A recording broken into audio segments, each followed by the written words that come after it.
আসসালামু আলাইকুম। সুপ্রিয় শিক্ষার্থী বন্ধুরা, কেমন আছো তোমরা? আশা করি ভালো আছো এবং নিরাপদে আছো।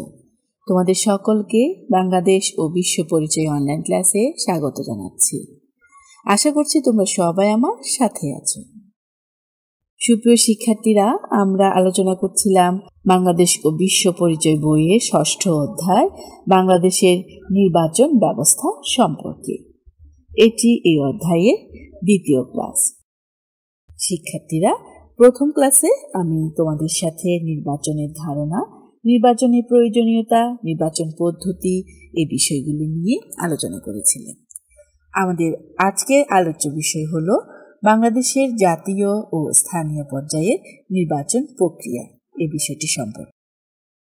শিক্ষার্থীরা, আজকের আলোচনা শেষে তোমরা বাংলাদেশের জাতীয় ও স্থানীয় পর্যায়ের নির্বাচন সম্পর্কে জানতে পারবে। সুপ্রিয় শিক্ষার্থীরা, মূল আলোচনায় যাওয়ার আগে আমি গত ক্লাসে যে বিষয়গুলো নিয়ে আলোচনা করেছিলাম সে সম্পর্কে কিছুটা আলোকপাত করছি। শিক্ষার্থীরা, গত ক্লাসে আমি তোমাদেরকে নির্বাচন সম্পর্কে ধারণা দিয়েছিলাম। তোমাদের নিশ্চয় মনে আছে যে সাধারণ অর্থে নির্বাচন হলো এমন একটি প্রক্রিয়া বা পদ্ধতি যার মাধ্যমে দেশের ভোটাধিকার প্রাপ্ত নাগরিকেরা তাদের প্রতিনিধি বাছাই করে। অন্যভাবে যদি বলি, আমরা নির্বাচন একটি সাংবিধানিক প্রক্রিয়া, যে প্রক্রিয়ার মাধ্যমে ভোটাধিকার প্রাপ্ত সকল নাগরিক ভোট দিয়ে রাষ্ট্রের শাসন কাজ পরিচালনার জন্য প্রার্থী বা প্রতিনিধি বাছাই করে। এজন্য জনগণকে তাদের প্রতিনিধি নির্বাচন করতে হয়, আর এই প্রতিনিধিরাই তাদের হয়ে শাসন পরিচালনা করেন। নির্বাচন পদ্ধতি প্রধানত দুই ধরনের: প্রত্যক্ষ নির্বাচন এবং পরোক্ষ নির্বাচন। নাগরিকরা যখন সরাসরি ভোট দিয়ে তাদের প্রতিনিধি নির্বাচন করে তখন তাকে প্রত্যক্ষ নির্বাচন বলা হয়। আমাদের দেশে যখন জাতীয় সংসদ সদস্যরা নির্বাচিত হন, তারা প্রত্যক্ষ নির্বাচনের পদ্ধতিতে নির্বাচিত হয়ে থাকেন। এছাড়া স্থানীয় সরকারের যেমন ইউনিয়ন পরিষদ সদস্য চেয়ারম্যানদের নির্বাচন, উপজেলা পরিষদের সদস্য চেয়ারম্যান নির্বাচন, পৌরসভার কাউন্সিলর ও মেয়র নির্বাচন, সিটি কর্পোরেশনের কাউন্সিলর ও মেয়র নির্বাচন জনগণের প্রত্যক্ষ ভোটে নির্বাচিত হন। পরোক্ষ নির্বাচন, এই পদ্ধতিতে নাগরিকেরা সরাসরি ভোট দিয়ে তাদের প্রতিনিধি নির্বাচন করে না। এখানে নির্বাচনটি হয় দুই ধাপে। প্রথমে নাগরিকেরা সরাসরি ভোট প্রদানের মাধ্যমে জাতীয় সংসদের জন্য প্রতিনিধি নির্বাচন করে। তারপর এই প্রতিনিধিরাই ভোট দিয়ে চূড়ান্ত প্রতিনিধি নির্বাচন করে। যেমন বাংলাদেশের রাষ্ট্রপতি নির্বাচন এবং জাতীয় সংসদের সংরক্ষিত মহিলা আসনের সদস্য নির্বাচন এইরকম পরোক্ষ পদ্ধতিতে হয়ে থাকে। সুপ্রিয় শিক্ষার্থীরা, এবার আমরা আমাদের আজকের মূল আলোচনায় চলে যাই। বাংলাদেশের জাতীয় ও স্থানীয় পর্যায়ের নির্বাচন প্রক্রিয়া। জাতীয় ও স্থানীয় উভয় পর্যায়ে বাংলাদেশের মানুষ নির্বাচনের মাধ্যমে তাদের প্রতিনিধি নির্বাচন করে। এই প্রতিনিধিরা তাদের হয়ে জাতীয় ও স্থানীয় পর্যায়ে সরকার গঠন ও উন্নয়ন কর্মকাণ্ড পরিচালনা করে। বাংলাদেশের জাতীয় পর্যায়ে সাধারণত 3 ধরনের নির্বাচন অনুষ্ঠিত হয়। এক হচ্ছে জাতীয় সংসদ নির্বাচন। বাংলাদেশের আইনসভার নাম জাতীয় সংসদ, এর সদস্য সংখ্যা 350। দেশব্যাপী সকল প্রাপ্তবয়স্ক নাগরিকের সরাসরি ভোটের মাধ্যমে জাতীয় সংসদের 300টি আসনের সদস্য নির্বাচিত হন। এই নির্বাচিত সদস্যগণই আবার নিজেরা ভোট দিয়ে জাতীয় সংসদের 50টি সংরক্ষিত মহিলা আসনের সদস্য নির্বাচন করেন। এলাকা ভিত্তিক নির্বাচিত হলেও জাতীয় সংসদের 350 জন সদস্যই সমগ্র দেশে প্রতিনিধিত্ব করেন। তারাই দেশের জন্য আইন প্রণয়ন করেন এবং অন্যান্য নীতি নির্ধারণী সিদ্ধান্ত নেন। জাতীয় সংসদ সদস্যদের মধ্য থেকে সংখ্যাগরিষ্ঠ সদস্যের সমর্থনে দেশের সরকার গঠিত হয়। এসব দিক বিবেচনা করলে এটি জাতীয় পর্যায়ের আমাদের সবচেয়ে গুরুত্বপূর্ণ নির্বাচন।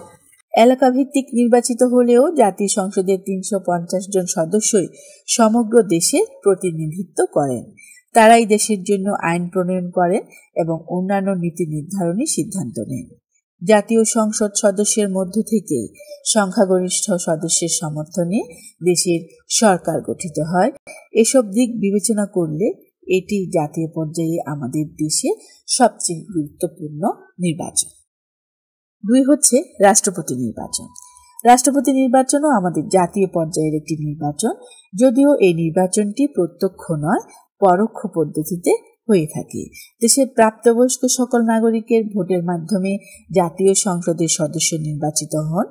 জনগণের প্রত্যক্ষ ভোটে নির্বাচিত সংসদ সদস্যগণই জনপ্রতিনিধিরাই ভোট দিয়ে 5 বছরের জন্য দেশের রাষ্ট্রপতি নির্বাচন করেন। 3. গণভোট। দেশের কোনো গুরুত্বপূর্ণ বা নীতি নির্ধারণী বিষয়ে সরাসরি জনগণের মতামত গ্রহণ বা যাচাইয়ের জন্য যে ভোট অনুষ্ঠিত হয় তাকে গণভোট বলে।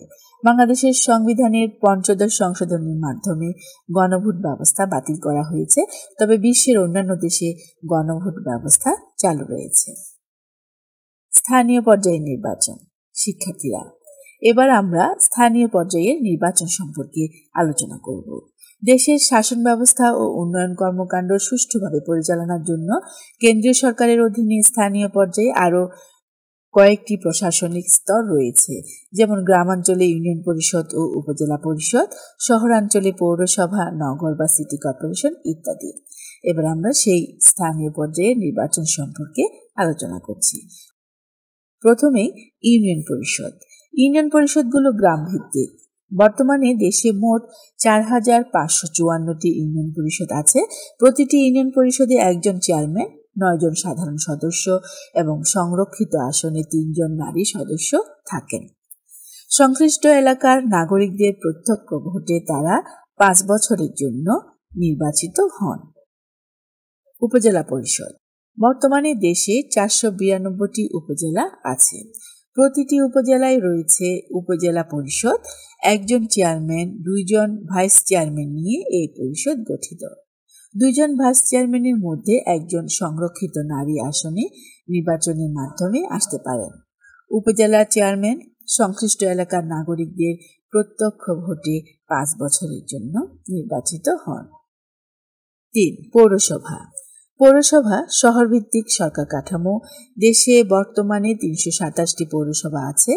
একজন মেয়র, কয়েকজন কাউন্সিলর ও সংরক্ষিত নারী আসনের কয়েকজন কাউন্সিলর নিয়ে পৌরসভা গঠিত হয়।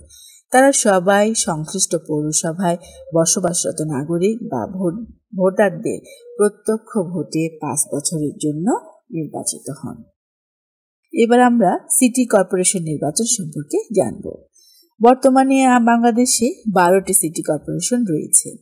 এগুলো হলো ঢাকা উত্তর, ঢাকা দক্ষিণ, চট্টগ্রাম, রাজশাহী, খুলনা, বরিশাল, রংপুর, গাজীপুর, নারায়ণগঞ্জ, কুমিল্লা, সিলেট ও ময়মনসিংহ।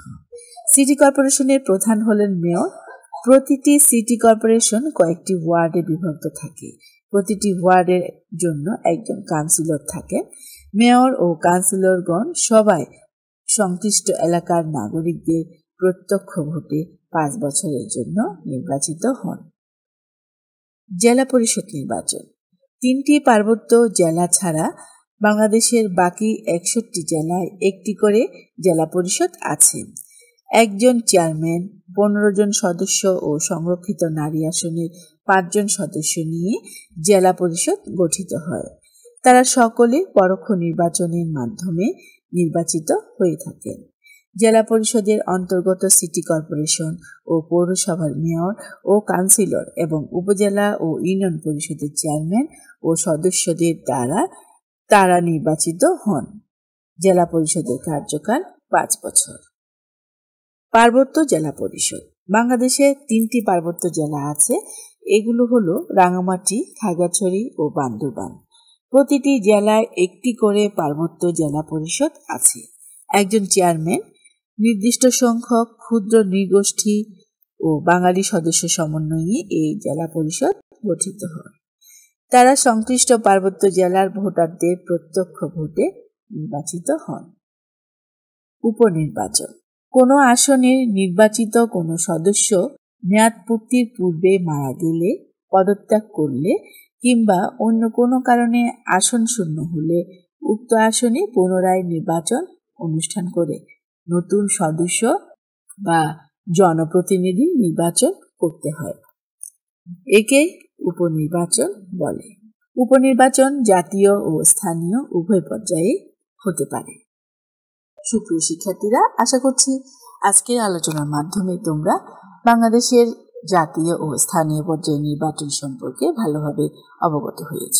তোমাদের আজকের আলোচনার প্রেক্ষাপটে জানার সুবিধার্থে আমি আজকের ক্লাসে সারসংক্ষেপ তোমাদের জানিয়ে দিচ্ছি। বাংলাদেশে জাতীয় পর্যায়ে সাধারণত 3 ধরনের নির্বাচন অনুষ্ঠিত হয়। প্রথম হচ্ছে জাতীয় সংসদ নির্বাচন। বাংলাদেশের আইনসভার নাম জাতীয় সংসদ। এর সদস্য সংখ্যা 350। প্রাপ্তবয়স্ক সকল নাগরিকের সরাসরি ভোটে জাতীয় সংসদের 300টি আসনের সদস্য সংখ্যা নির্বাচিত হন। 50টি সংরক্ষিত মহিলা আসন রয়েছে, যার সদস্যরা নির্বাচিত সদস্যদের ভোটের মাধ্যমে নির্বাচিত হন। রাষ্ট্রপতি নির্বাচন আমাদের দেশের আরেকটি জাতীয় পর্যায়ের নির্বাচন, যদিও এই নির্বাচনটি প্রত্যক্ষ নয় পরোক্ষ পদ্ধতিতে হয়ে থাকে। জনগণের প্রত্যক্ষ ভোটে নির্বাচিত সংসদ সদস্যগণ ও জনপ্রতিনিধিরাই ভোট দিয়ে 5 বছরের জন্য রাষ্ট্রপতি নির্বাচন করেন। কোন দেশের গুরুত্বপূর্ণ বা নীতি নির্ধারণের বিষয়ে সরাসরি জনগণের মতামত গ্রহণ বা যাচাইয়ের জন্য যে ভোট অনুষ্ঠিত হয় তাকে গণভোট বলে। বাংলাদেশের শাসন ব্যবস্থা ও উন্নয়ন কর্মকাণ্ড সুষ্ঠুভাবে পরিচালনার জন্য কেন্দ্রীয় সরকারের অধীনে স্থানীয় পর্যায়েও আরও কিছু প্রশাসনিক স্তর রয়েছে। এই প্রশাসনিক স্তরগুলোতে যে নির্বাচনগুলো অনুষ্ঠিত হয় সেগুলোকে স্থানীয় পর্যায়ে নির্বাচন বলে। বাংলাদেশের স্থানীয় পর্যায়ে নির্বাচনগুলো হলো ইউনিয়ন পরিষদ, উপজেলা পরিষদ, পৌরসভা, সিটি কর্পোরেশন, জেলা পরিষদ নির্বাচন, পার্বত্য জেলা পরিষদ এবং উপনির্বাচন। কোনো আসনের নির্বাচিত কোনো সদস্য মেয়াদ পূর্তির পূর্বে মারা গেলে বা পদত্যাগ করলে বা অন্য কোনো কারণে আসন শূন্য হলে উক্ত আসনে পুনরায় নির্বাচন অনুষ্ঠান করে নতুন সদস্য বা জনপ্রতিনিধি নির্বাচন করতে হয়। একে উপনির্বাচন বলে। সুপ্রিয় শিক্ষার্থীরা, আশা করছি আজকে আলোচনার মাধ্যমে তোমরা বাংলাদেশের জাতীয় এবং স্থানীয় পর্যায়ে নির্বাচনগুলি সম্পর্কে ভালোভাবে অবগত হয়েছে। আজকের আলোচনার প্রেক্ষাপটে তোমাদের জন্য ছোট্ট একটি বাড়ির কাজ। তোমার নিজ এলাকায় সম্প্রতি অনুষ্ঠিত হয়েছে এমন কোন স্থানীয় নির্বাচন পর্যালোচনা করে নিচের প্রশ্নগুলোর উত্তর দাও। 1. নির্বাচনের নাম, 2. পদের নাম, 3. প্রার্থীর সংখ্যা এবং 4. ফলাফল। আশা করি তোমরা বাড়িতে অনুশীলন করবে। সুপ্রিয় শিক্ষার্থীরা, আশা করছি আজকের ক্লাসটি তোমরা মনোযোগ দিয়ে শুনেছ এবং দেখেছ এবং কিছুটা হলেও উপকৃত হয়েছ। শিক্ষার্থীরা, পরবর্তী ক্লাসে এই অধ্যায়ের বাকি বিষয় নিয়ে তোমাদের সাথে আবার ফিরব ইনশাআল্লাহ। ততক্ষণ পর্যন্ত সবাই ভালো থাকবে, সুস্থ থাকবে এবং নিরাপদে থাকবে। এতক্ষণ আমার সাথে থাকার জন্য তোমাদের সকলকে ধন্যবাদ।